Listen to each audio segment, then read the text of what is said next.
Hello दोस्तों, मैं आपका दोस्त एसएन रावल एक बार फिर अनिवार्य हिंदी की क्लास 3 के साथ वापस आ गया हूं दोस्तों। और जैसा कि अपना पैटर्न चल रहा था कि हमें क्या करना है, इम्पोर्टेंट जो क्वेश्चन है, इम्पोर्टेंट जो व्याख्याएं हैं वो मैं आपको उपलब्ध करवा रहा हूं। तो दोस्तों, यदि आप मेरे यूट्यूब चैनल से नए जुड़े हैं तो आप बिल्कुल सब्सक्राइब कीजिए, लाइक कीजिए, कमेंट कीजिए और शेयर करने में बिल्कुल कंजूसी नहीं करें दोस्तों। और वैसे भी ज़्यादा मैं कुछ कहना नहीं चाहूँगा, आप बिल्कुल वीडियो को लाइक करना, कमेंट करना दोस्तों। और मैं उन्हीं तथ्यों पर बात करने वाला हूँ जो बोर्ड एग्जाम के अंदर पूछे जा रहे हैं और जिनसे आप अच्छे से अच्छे मार्क्स ला सकते हैं एग्जाम के अंदर और अच्छा से अच्छा पेपर आप कर सकते हैं। तो आइए दोस्तों, आज क्लास 3 अपन हिंदी की क्लास जो आरो भाग 2 है उसकी क्लास 3 को शुरू करते हैं। आज मैंने कुंवर नारायण जो कवि हैं उनको भी शामिल किया है, क्योंकि आपका बात मन करें कि कवि परिचय जो है दोस्तों, कवि परिचय जो है, कवि परिचय भी क्या है कि 4 नंबर का है, तो इसको छोड़ नहीं सकते। ठीक है, कवि परिचय भी आता है, एक कवि आता है, एक लेखक आता है, दोनों में से आपको एक करना होता है। तो मैं तो यही सलाह दूंगा कि आप कवियों का परिचय एक तरफ से याद कर लें, लेखकों का जो इम्पोर्टेंट फैक्ट है वो मैं आपको बोर्ड पे करवा दूंगा, तो आप उनसे भी ऑब्जेक्टिव टाइप जो क्वेश्चन है वो कर लेंगे। ठीक है दोस्तों, तो शुरुआत करते हैं क्लास की। देखिए, वैसे परिचय में मैंने इंपॉर्टेंट चीजों को शामिल किया है, ज्यादा बड़ा आपके लिए करा नहीं है, क्योंकि ज्यादा बड़ा परिचय यदि हो जाता है तो फिर बच्चे याद कर नहीं पाते हैं। तो देखिए, आज अध्याय पढ़ने वाले हैं 3 और कवि का नाम है कुंवर नारायण। ठीक है, कवि कुंवर नारायण का जन्म 19 सितंबर सन 1927 में उत्तर प्रदेश में हुआ। आप चाहो तो यहाँ यूपी कर लीजिए, यूपी में हुआ। कहाँ हुआ? यूपी में, उत्तर प्रदेश में हुआ। कब हुआ? 1927 में हुआ। ये तीसरे तार सप्तक के कवि रहे हैं। तार सप्तक एक सप्तक परंपरा जो कवि अज्ञे के द्वारा आरंभ की गई थी, तो जब तीसरा तार सप्तक का उन्होंने प्रकाशन करवाया तो उसमें इनको शामिल किया गया, इसी वजह से मैंने शामिल किया। ये तीसरे तार सप्तक के कवि रहे हैं। इनकी मृत्यु सन 2017 में हुई है। ज्यादा लंबा चौड़ा मैंने परिचय लिया नहीं, क्योंकि बच्चों को याद करना थोड़ा कठिन हो जाता है, तो आप इतना सा तो कर ही सकते हैं और अपने 4 नंबर खड़े हो जाएंगे। और एक चीज और है दोस्तों, जब भी आप परिचय लिखना शुरू करें, सबसे पहले आप चाहो तो आप यहाँ जीवन परिचय लिख सकते हैं, चाहो तो आप क्या कर सकते हो, यहाँ पर जीवन परिचय लिख दो या डायरेक्ट परिचय लिख दो। परिचय लिख करके अंडरलाइन करें, अंडरलाइन करके लिखना शुरू कर दें, फिर लिखें आप साहित्यिक विशेषताएं, और साहित्यिक विशेषता के नीचे भी क्या कर दें, अंडरलाइन कर दें। ठीक है, ताकि एग्जामिनर को क्या हो, अच्छी तरह से दिख जाए। ठीक है दोस्तों, हिंदी में देखिए, नंबर लाने के लिए आपको सिर्फ उतना सा ही लिखना चाहिए जितना सा आंसर मांगा है, लेकिन जितना आप लिख रहे हैं वो स्वच्छ और साफ होना चाहिए, सुंदर होना चाहिए।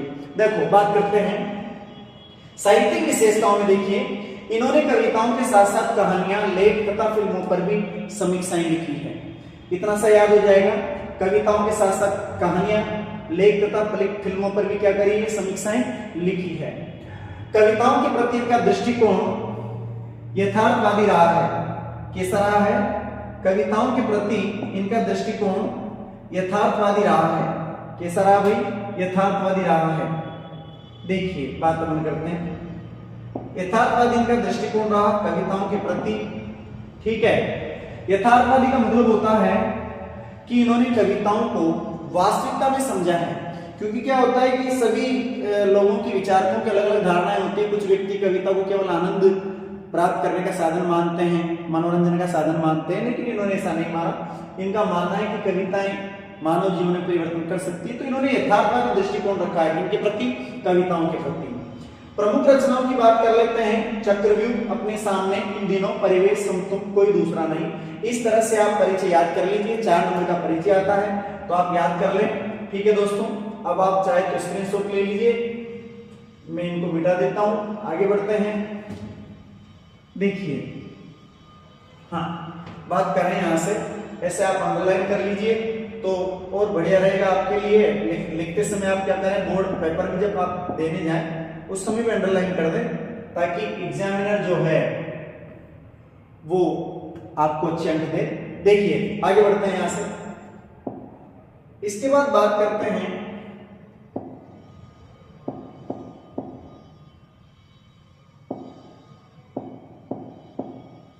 हाँ, इसके बाद देखिए कविता है अपनी, कविता के बहाने। कविता का क्या नाम है? कविता के बहाने। देखो कविता है अपनी, कविता के बहाने, कविता के बहाने। वैसे तो इस चैप्टर में 2 कविताएं दी गई है, ठीक है दोस्तों। मैं चाहता तो पूरी कविता लिखवा सकता था, लेकिन मैं आपसे पहले भी कह चुका हूं कि मैं वही पैराग्राफ करवाने वाला हूं, व्याख्या करवाने वाला हूं जो इंपॉर्टेंट है। वैसे देखिए दोस्तों, इस कविता के अंदर 3 पैराग्राफ है। कितने पैराग्राफ है? 3 पैराग्राफ है। उनमें से केवल मैंने तीसरा पैराग्राफ शामिल किया क्योंकि ये 2015 में आ चुका है और 2026 में भी पूरी आने की संभावनाएं हैं, तो मैंने ये पैराग्राफ शामिल किया है। बाकी मैं बता दूं आपको कि कविता का जो पहला सार है, पहला पैराग्राफ है, उसमें कवि ने कविता की तुलना, किसकी तुलना? कविता की तुलना की है किससे? चिड़िया की उड़ान से। किससे की है? चिड़िया की उड़ान से क्या की है दोस्तों? तुलना की है। लेकिन अपन जानते हैं, कवि का मानना है कि जिस प्रकार से, मैं पूरी कविता का सार बता देता हूं, जो इंपोर्टेंट पैराग्राफ है उसको भी मैं बता दूंगा। देखिए, तो कवि ने कविता की तुलना किससे की है? चिड़िया। कवि क्या करता है? कविता की तुलना किससे करता है? चिड़िया से करता है। लेकिन कवि को लगता है कि चिड़िया की उड़ान क्या होती है? सीमित होती है, जबकि कविता की उड़ान असीमित होती है। क्योंकि कवि क्या होता है? भाव और विचारों के पंख लगा करके, यूं कह सकते हैं कि तीनों कालों की यात्राएं करता रहता है। इस वजह से कवि को लगता है कि कविता की तुलना चिड़िया से नहीं की जा सकती। फिर कविता की तुलना कवि करता है किससे? फूल से, या फूलों के खिलने से करता है। फूलों के खिलने से तुलना करता है किसकी? कविता की। लेकिन कवि को लगता है कि फूल कुछ समय के लिए खिलते हैं और उसके बाद क्या हो जाते हैं? नष्ट हो जाते हैं। लेकिन कविता एक ऐसा पुष्प है जो एक बार खिल जाता है, कभी समाप्त नहीं होता है। यानी कि श्रेष्ठ कविता की रचना अगर एक बार हो जाती है तो उस कविता का अस्तित्व जो है वो कभी समाप्त नहीं होता।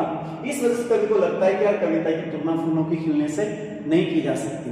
अंत में अपन बात करें, कवि कविता की तुलना करता है बच्चों के खेल से। किससे करता है? बच्चों के खेल से करता है। और दोस्तों, ये पैराग्राफ इंपॉर्टेंट है, परीक्षा में आ सकता है, तो मैं आपको पहले संदर्भ बता दूं, प्रसंग बता देता हूं, व्याख्या बता देता हूं। संदर्भ आप लिखोगे प्रस्तुत काव्यांश, हमारी पाठ्य पुस्तक आरोभाग 2 में संकलित कविता के बहाने कविता से लिया गया है, जो कवि कुंवर नारायण द्वारा रचित है। प्रसंग में लिखेंगे, इस कविता में इस अंश में कवि ने कविता की तुलना बच्चों के खेल से की है। अब देखिए, कविता एक खेल है बच्चों के बहाने, बाहर भीतर ये घर वगर सब घर एक कर देने की माने बच्चा ही जाने। कवि कहता है कि जिस प्रकार से बच्चे क्या करते हैं? खेल खेला करते हैं, उसी प्रकार से कवि भी क्या करता है? शब्दों का खेल खेला करता है, शादी क्रीड़ा किया करता है।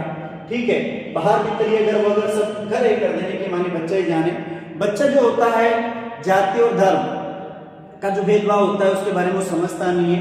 यानी कि बच्चा जो होगा वो इन सब बुरे विचारों से, बुरे भावों से क्या रहता है? मुक्त रहता है। और समाज के अंदर क्या करता है? खेल के माध्यम से एकता की स्थापना करने की कोशिश करता है, सांप्रदायिक एकता की स्थापना करने की कोशिश करता है। और यही काम कौन करता है? कवि करता है। दोस्तों, कवि भी जाति और मजहब से ऊपर उठ करके क्या करता है? विश्व कल्याण की कामना करता है। और विश्व कल्याण की कामना करते हुए वो कविता की रचना करता है। दूसरी बात यह भी है कि बात अपन करें कि कविता जो होती है वो सभी के लिए, यूं कह सकते हैं कि समान संदेश देती है। और कविता का क्षेत्र विस्तृत होता है, उसी प्रकार से बच्चों के जो सपने होते हैं, कल्पनाएं होती है, वो भी विस्तृत होती है। इस प्रकार से आप इसकी व्याख्या कर सकते हैं दोस्तों। और ये इंपॉर्टेंट पैराग्राफ है। आगे बढ़ते हैं। इसके बाद देखिए, इसके बाद महत्वपूर्ण प्रश्नोत्तरों की बात कर लेते हैं जो महत्वपूर्ण है, कविता परीक्षा में आ सकते हैं। जैसे देखिए, कविता के बहाने कविता के कवि हैं। जैसे पहला क्वेश्चन पूछ लिया, कविता के बहाने कविता के कवि हैं कौन? कुंवर नारायण। ठीक है। दूसरा क्वेश्चन देखिए, कविता के बहाने कविता किस काव्य संग्रह से ली गई है? तो ली गई है दोस्तों इन दिनों काव्य संग्रह से। किससे ली गई है? इन दिनों काव्य संग्रह से। अगला क्वेश्चन देखिए, सब घर एक कर देने का आशय है। सब घर एक कर देने का आशय है, भेदभाव नहीं करना। सब घर एक कर देने का आशय से मतलब यह है कि बच्चों के मन में किसी प्रकार की दुर्भावना नहीं होती। बच्चे जाति और धर्म को नहीं पहचानते। वो खेलते समय क्या करते हैं? किसी भी जाति वाले घर में जा सकते हैं, किसी भी धर्म के व्यक्ति के पास वो जा सकते हैं। यानी कि इस पंक्ति के माध्यम से कवि ये कहना चाहता है कि सबका एक कर देने का से मतलब भेदभाव नहीं रखना। और यही प्रवृत्ति किसकी होती है? कविता की होती है, कवि की भी होती है। कवि भी जाति और मजहब से ऊपर उठ करके क्या करता है? विश्व कल्याण की कामना करता है, यानी कि समाज के अंदर भेदभाव नहीं करता है। कविता के बहाने कविता में व्यक्त की गई है, कविता के बहाने कविता में व्यक्त की गई है कविता की संभावना। क्या की गई है? कविता की संभावना। अगला क्वेश्चन देखो, बिना मुरझाए महकने का अर्थ है, बिना मुरझाए महकने का अर्थ है देश काल से परे रहकर रसात्मक बने रहना। देश काल से परे रहकर रसात्मक बने रहने का मतलब यह है कि कविता एक ऐसा पुष्प है जो एक बार खिल गया तो वो हमेशा हमेशा के लिए खिला रहता है, वो कभी नष्ट नहीं होता। इसी प्रकार से हम बात करते हैं देश काल से परे रहने का मतलब यह है कि कविता पर देश और स्थान का प्रभाव, कविता पर देश या कह दो स्थान और समय का प्रभाव नहीं पड़ता। ठीक है, हर काल में ये लोकप्रिय हुआ करती है। अगला क्वेश्चन देखिए, कविता एक खेल है बच्चों के बहाने। कविता के बहाने पाठ से कविता और बच्चे मानव समाज को क्या संदेश देते हैं? देखिए क्वेश्चन, ये जो क्वेश्चन है ये सीबीएसई बोर्ड 2014 में पूछा जा चुका है और उच्च माध्यमिक परीक्षा यानी कि आरबीएसई बोर्ड के अंदर 2013 में पूछा जा चुका है। और दोस्तों ये क्वेश्चन बहुत ज्यादा इंपॉर्टेंट है 2026 में पूछा जा सकता है। देखिए, कविता एक खेल है बच्चों के बहाने, कविता के बहाने पाठ से कविता और बच्चे मानव समाज को क्या संदेश देते हैं? यानी कि अपनी कविता के बहाने जो कविता पढ़ी है उस कविता में कविता जो है, कविता और बच्चे मानव समाज को क्या संदेश देते हैं? तो बात करें दोस्तों कि कवि कविता के माध्यम से विश्व कल्याण की कामना करता है, समाज में एकता की स्थापना करता है, जाति और मजहब से ऊपर उठकर सभी के साथ समान व्यवहार करता है। इसी तरह से बच्चा भी क्या करता है दोस्तों? बच्चे के मन में किसी प्रकार की दुर्भावना नहीं होती, बच्चा धर्म जाति को कुछ किसी को भी नहीं समझता, तो खेल के माध्यम से क्या करता है? समाज में एकता की स्थापना करने की कोशिश करता है, समाज में सांप्रदायिक एकता लाने की कोशिश करता है। ये इसका आंसर हो जाएगा। अगला क्वेश्चन देखिए, कविता के बहाने कविता का प्रतिपाद कथ्य संदेश क्या है? ये भी सीबीएसई 2013 के अंदर पूछा जा चुका है। तो कविता के बहाने कविता का प्रतिपाद कथ्य संदेश क्या है, यानी कि कविता का मूल भाव क्या है कविता के बहाने जो कविता है? तो दोस्तों बात अपन करें, इस कविता में कवि ने कविता वर्तमान में कविता की जो संभावनाएं हैं, कविता की संभावनाओं को प्रकट किया है। कवि को लगता है कि वैसे तो क्या होता जा रहा है कि तकनीकी विकास, टेक्नोलॉजी बहुत ज्यादा विकसित होती जा रही है, धीरे धीरे लोगों का कविताओं के प्रति क्या होता जा रहा है, जो लगाव है, आकर्षण है, वो कम होता जा रहा है। फिर भी कवि को कहीं ना कहीं लगता है कि नहीं, अच्छी कविता की अगर रचना होती है, श्रेष्ठ साहित्य अगर लिखा जाता है तो उस कविता का, उस साहित्य का अस्तित्व हमेशा बना रहता है, उस कविता का, उस साहित्य का जो साहित्य के प्रति जो रुचि है वो लोगों के अंदर बनी रहती है। इस वजह से इस तरह कवि कहना चाहता है कि कविता हमेशा लोकप्रिय रही, कविता का अस्तित्व बना रहेगा। ठीक, ये इसका संदेश है। अगला क्वेश्चन देखो, कविता एक खिलना है फूलों के बहाने कविता का खिलना, भला फूल क्या जाने, इसका आशय क्या है? तो दोस्तों बात अपन करते हैं कि कविता एक खिलना है फूलों के बहाने, कविता का खिलना वाला फूल क्या जाने। तो एक तो कवि ने क्या करी थी दोस्तों, कविता की तुलना फूलों से की है कि जिस तरह से फूल क्या करते हैं, सुगंध बिखेरते हैं, उसी प्रकार से कविता भी क्या करती है, आनंद रूपी सुगंध बिखेरा करती है। लेकिन फूल कुछ समय के लिए खिलते हैं, फूलों की खिलने की एक निश्चित समय सीमा होती है, उसके बाद वो नष्ट हो जाते हैं, मुरझा जाते हैं। लेकिन कविता रूपी पुष्प जो है वो चिरंतर निरंतर यूं कह सकते हैं कि अनंत काल तक खिला ही रहता है, अनंत काल तक लोग कविता को पढ़ते रहते हैं, उससे आनंद की अनुभूति करते रहते हैं, श्रोता कविता को सुनते हैं और आनंद की अनुभूति करते हैं, आनंद प्राप्त करते हैं। लेकिन दोस्तों ये जो लिख रहा है कविता का खिलना भला फूल क्या जाने, तो दोस्तों बात अपन करें कि कविता के अर्थ को, कविता के मर्म को हर कोई व्यक्ति नहीं समझ सकता। कविता के अर्थ को समझने के लिए कवि हृदय होना आवश्यक है। हर व्यक्ति कविता के महत्व को नहीं समझ पाता, ये इसका अर्थ है। तो दोस्तों आज की क्लास आपको कैसी लगी है? लाइक कीजिए, कमेंट कीजिए और शेयर कीजिए ज्यादा से ज्यादा, ताकि इन क्लासों का फायदा सभी भाई बहनों को प्राप्त हो सके। तब तक के लिए जय हिंद, जय भारत।